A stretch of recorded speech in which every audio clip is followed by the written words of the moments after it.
Je vous propose de poursuivre avec un projet passionnant qui va intéresser les matheux. Je sais que vous êtes nombreux forcément ce soir.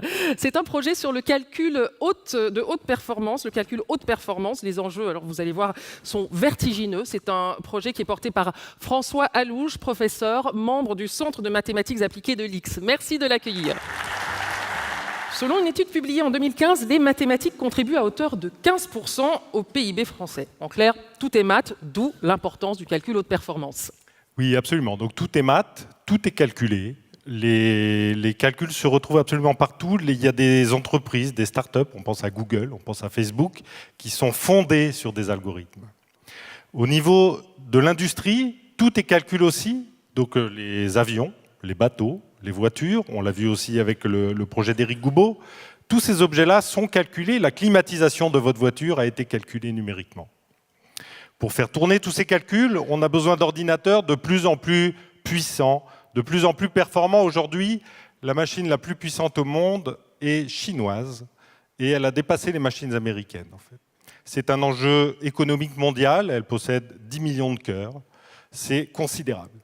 Pourtant, cette machine est extraordinairement sous-utilisée. Aujourd'hui, on estime qu'à peu près, on arrive à tirer 1% de la puissance de ce genre de machine parce que la complexité est telle que c'est difficile à dompter. Donc nous pensons que les mathématiques appliquées peuvent jouer un rôle absolument crucial dans le développement de nouveaux algorithmes et qu'on pourra appliquer sur ces machines-là.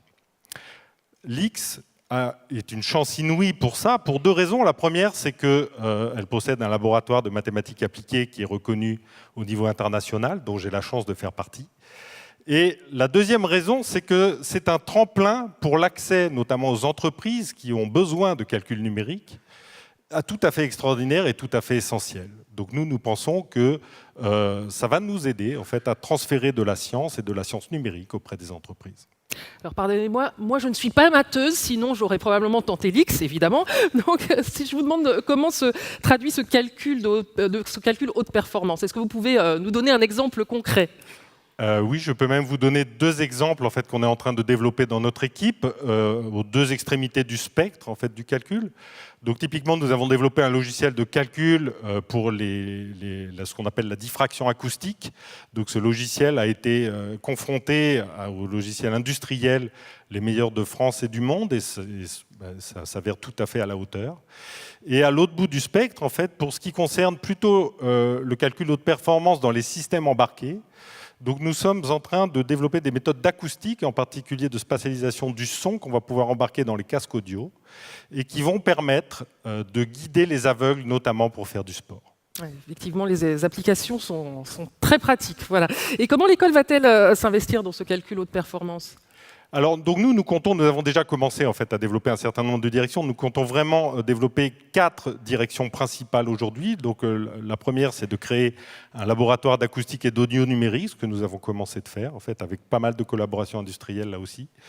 La deuxième direction concerne vraiment le calcul à haute performance et l'action de dompter en quelque sorte ces ordinateurs surpuissants. Donc il y a énormément de laboratoires de recherche à l'IX qui utilisent ça tous les jours, des laboratoires de physique, de mécanique ou d'informatique en fait. Et donc nous comptons fédérer toute cette science en fait qui est transverse au laboratoire. La troisième direction de développement que nous comptons faire, c'est au niveau de la formation, donc formation au niveau des élèves, du bachelor, on en a parlé tout à l'heure.